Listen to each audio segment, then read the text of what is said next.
Et si je vous disais que toutes ces années passées à chuchoter au bord de l'eau n'ont servi à rien? Pire, que pendant que vous faisiez attention à ne pas parler trop fort, vous commettiez une erreur bien plus grave qui faisait fuir tous les poissons du secteur.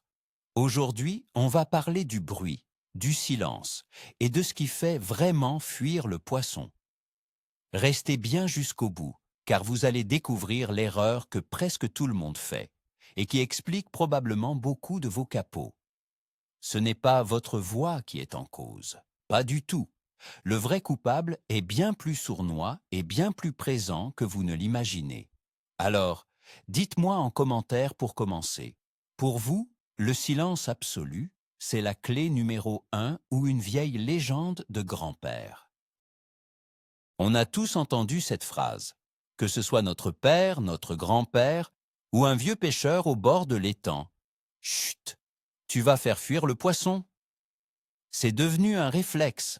On arrive sur le poste de pêche, on marche à pas de loup, on ferme la portière de la voiture comme si on désamorçait une bombe et on parle à son voisin de pêche en chuchotant.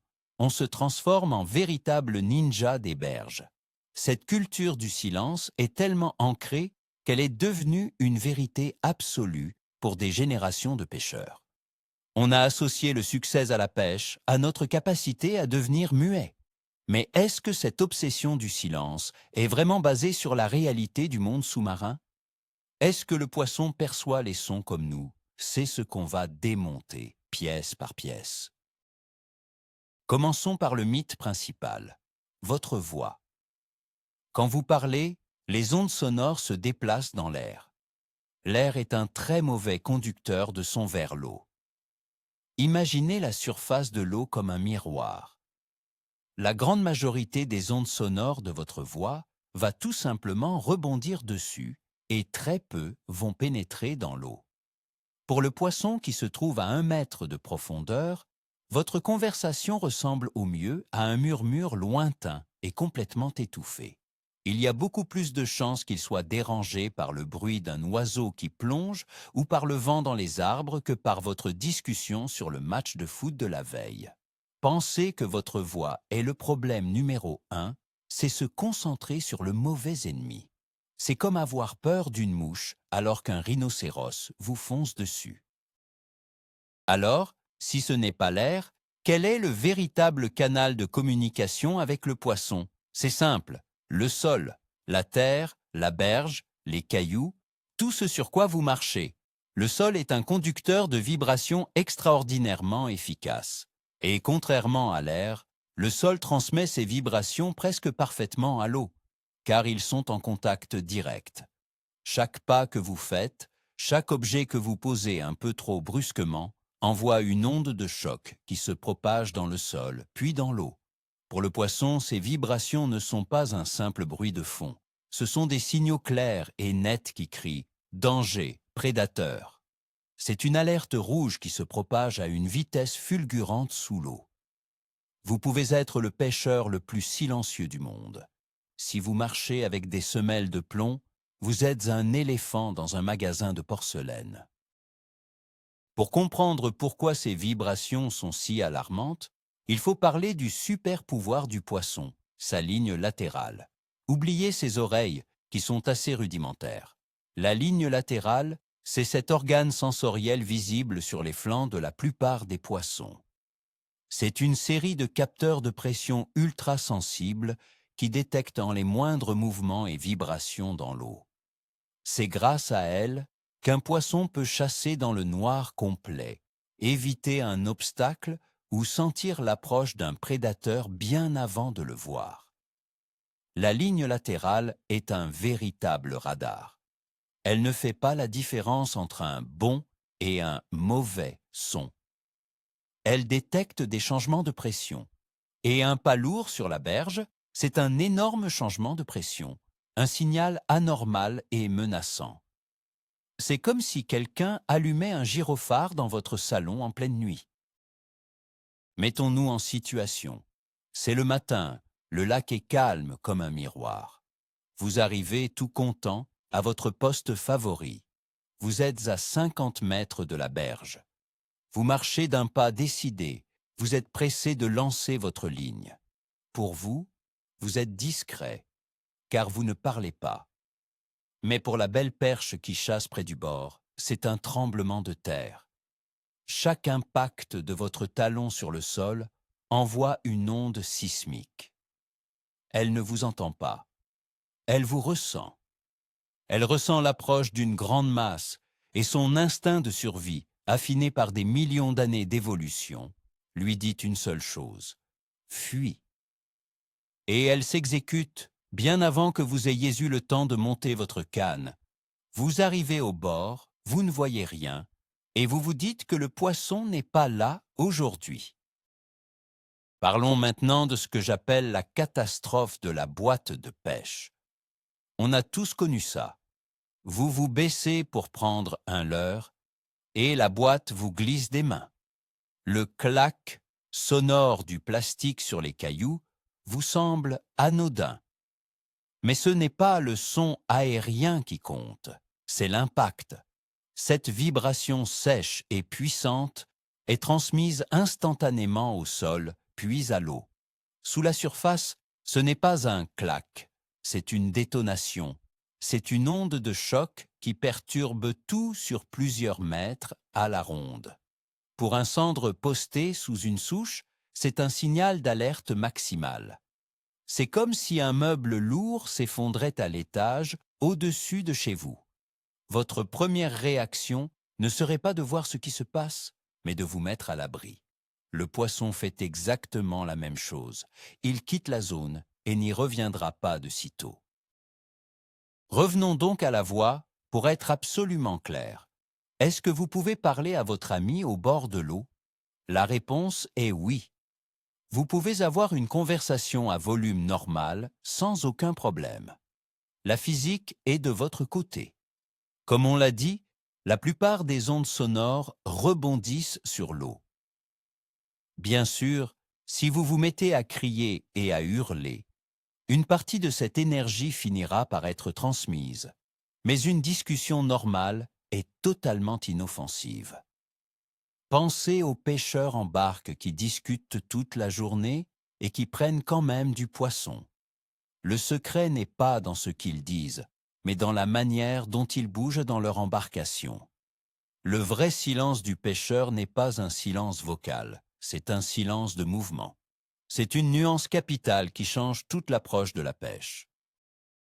Voici une expérience toute simple que vous pouvez faire la prochaine fois que vous allez à la piscine ou à la mer. Demandez à un ami de se tenir au bord et de vous parler, puis de crier, pendant que vous avez la tête sous l'eau à quelques mètres de distance. Vous entendrez des sons sourds, déformés, presque méconnaissables. Maintenant, demandez à ce même ami de taper du pied sur le carrelage ou de laisser tomber une pierre à côté de vous. La sensation sera complètement différente. Vous ne l'entendrez pas seulement, vous le sentirez dans toute votre cage thoracique.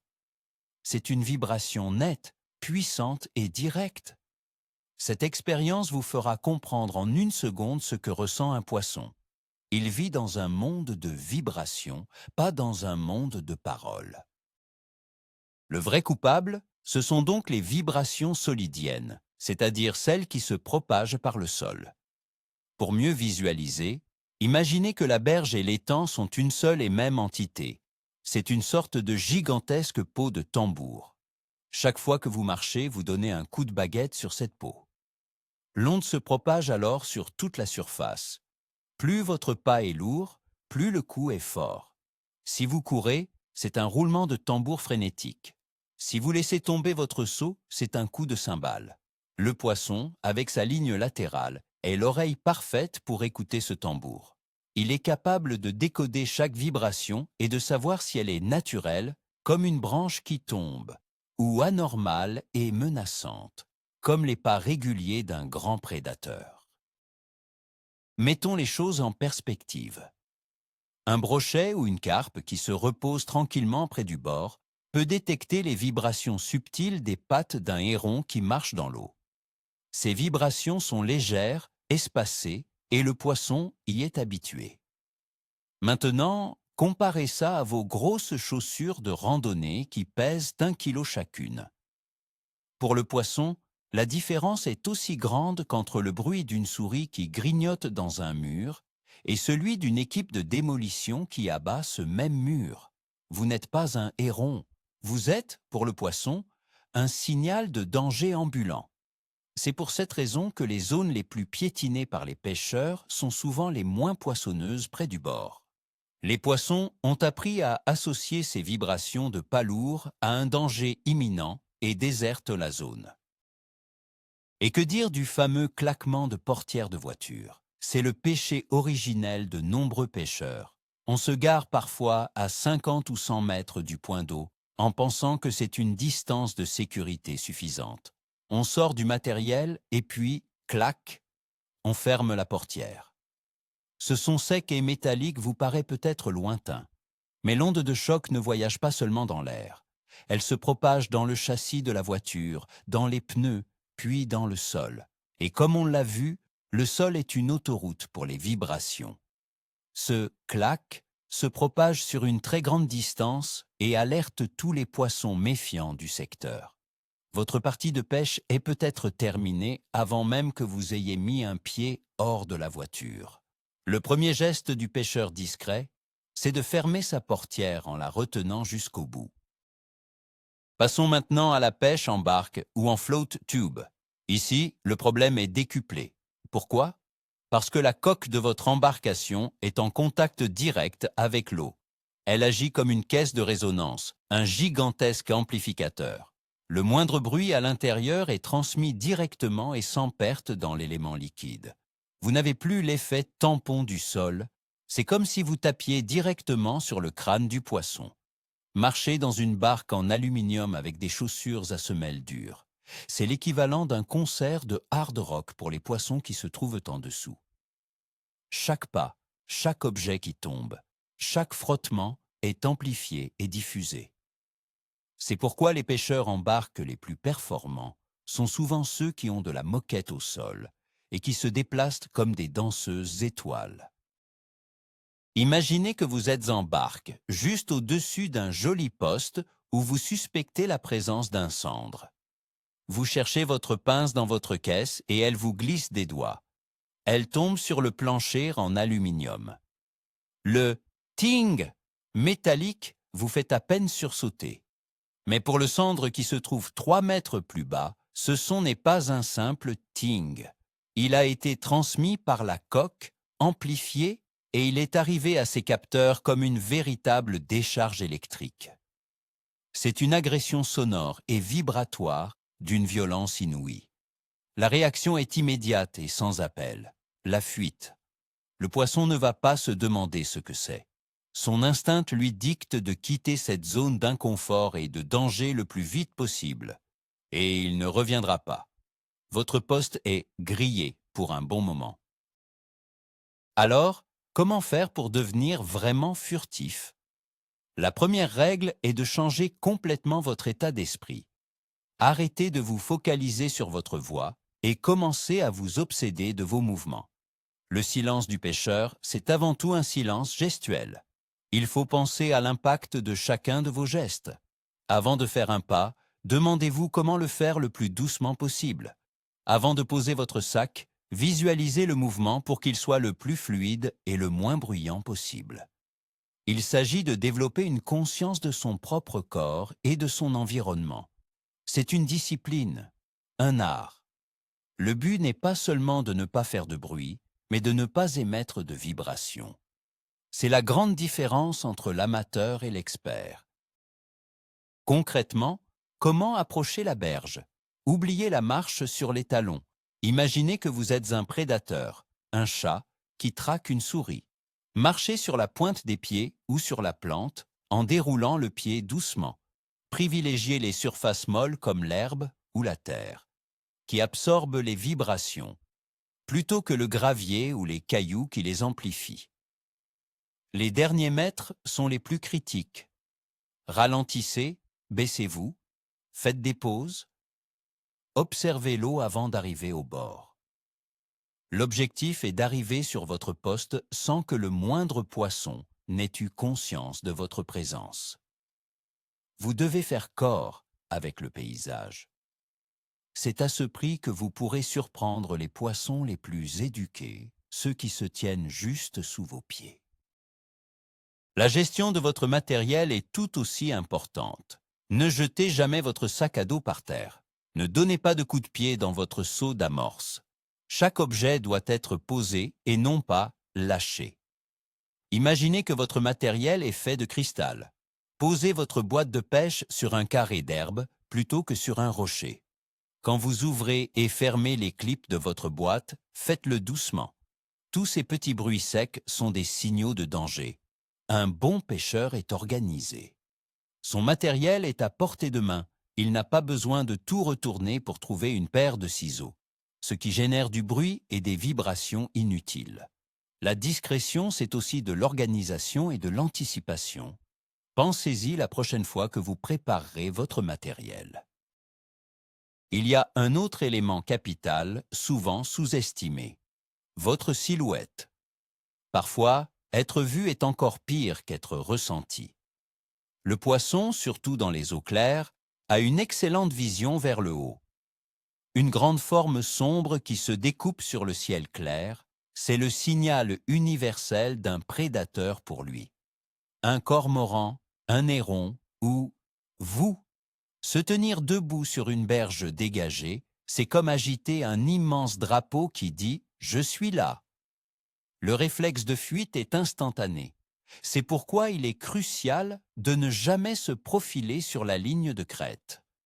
Restez en retrait, accroupissez-vous, utilisez le moindre buisson, le moindre roseau, le moindre arbre comme camouflage. La discrétion visuelle est le complément indispensable de la discrétion vibratoire. La meilleure approche combine donc ces deux aspects, le camouflage visuel et le silence vibratoire. Déplacez-vous lentement et à couvert. Restez le plus bas possible. Portez des vêtements de couleur neutre qui se fondent dans le décor. C'est un ensemble de détails. Par exemple, évitez les gestes brusques. Le mouvement de lancer de votre canne doit être fluide et non pas saccadé. Un bras qui s'agite frénétiquement en l'air est très visible de loin. Le pêcheur expert est un maître du mouvement lent et contrôlé. Il ne donne au poisson aucune information sur sa présence, ni par le sol, ni par les airs. Il devient une partie intégrante de la nature et non un intrus bruyant et agité. C'est un objectif difficile, mais c'est la clé pour toucher les poissons que les autres ne voient jamais. Mais alors, est-ce que tous les bruits sont mauvais? Non. Et c'est là que ça devient intéressant. Certains sons sont neutres, voire attractifs pour les poissons. Le ploc d'un leurre ou d'un appât qui tombe à l'eau en est le meilleur exemple. C'est un son que les poissons connaissent manqués bien. Il peut signifier qu'un insecte est tombé, qu'un fruit est tombé d'un arbre, bref, que de la nourriture potentielle est disponible. C'est pour cela qu'un lancer précis peut parfois déclencher une attaque réflexe. Le poisson associe ce son à une opportunité. C'est un bruit naturel. La différence fondamentale avec les vibrations de vos pas, c'est que ce son vient de la surface et est attendu, alors que les vibrations du sol sont anormales, menaçantes et imprévisibles. Il faut donc apprendre à faire la différence entre les bons et les mauvais bruits. Faisons un petit récapitulatif de la hiérarchie des menaces pour un poisson. En numéro 1, et de très loin, les vibrations transmises par le sol. Vos pas, les objets qui tombent. C'est l'ennemi public numéro 1. En numéro 2, la menace visuelle. Une silhouette qui se découpe sur le ciel, des mouvements brusques. C'est un signal de prédateur clair. Très loin derrière, en dernière position, on trouve les bruits aériens, comme votre voix, à un volume normal. C'est une menace quasi nulle. Vous pourriez passer 1 heure à chuchoter en marchant comme un bûcheron. Vous seriez 1000 fois moins discret que quelqu'un qui ne dit pas un mot, mais qui s'approche de la berge en flottant sur un nuage. La priorité est donc claire. Maîtrisez vos pas avant de maîtriser votre voix. En conclusion, la prochaine fois que vous verrez un pêcheur crier sur un enfant parce qu'il fait trop de bruit, vous saurez la vérité.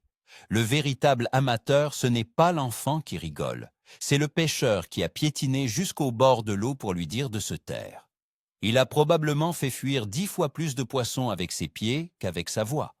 Cette idée que le silence est la clé est une simplification excessive d'un concept bien plus complexe, la discrétion. Et la discrétion, ce n'est pas être muet. C'est être imperceptible. C'est ne laisser aucune trace de son passage, ni vibratoire, ni visuel. C'est le niveau supérieur de la pratique de la pêche, et c'est accessible à tous ceux qui sont prêts à changer leurs vieilles habitudes. Voilà, le grand bilan de tout ça, c'est qu'on s'est trompé de combat pendant des années. On a mis toute notre énergie à contrôler le mauvais type de silence. Votre voix est quasiment hors de cause, mais vos pieds, eux, sont vos pires ennemis. Le vrai déclic, le moment « Ah, d'accord », c'est quand on réalise que le poisson ne nous entend pas comme nous on entend, il nous ressent. Il nous sent arriver à travers le sol, à travers l'eau, bien avant de nous voir ou d'entendre le moindre son aérien. Ce simple changement de perspective peut transformer radicalement votre façon d'aborder un poste de pêche. Et ça pourrait bien être la différence entre une journée mémorable et un capot monumental. Merci beaucoup d'avoir regardé la vidéo jusqu'ici. Si ça a un peu bousculé vos certitudes, explosez le bouton j'aime et abonnez-vous pour d'autres démystifications. Et maintenant, la question qui tue.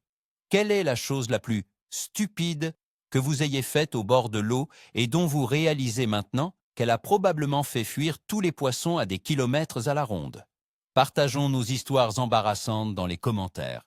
Ça promet d'être drôle.